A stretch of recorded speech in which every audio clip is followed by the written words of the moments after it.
आप कुछ हमें गा के बताना चाहेंगी? जी जरूर। रखिहा चरण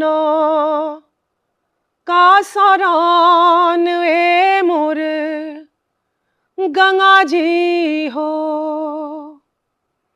कुछ न कैली बरत बानी परधान हरत ए मोर गंगा जी हो,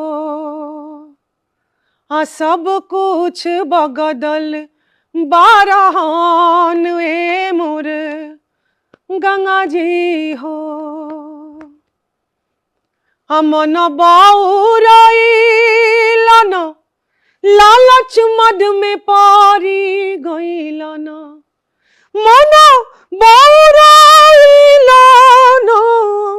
लालच मद में पारी गइलन, नरतन पाई के रतन ए मोर गंगा जी हो।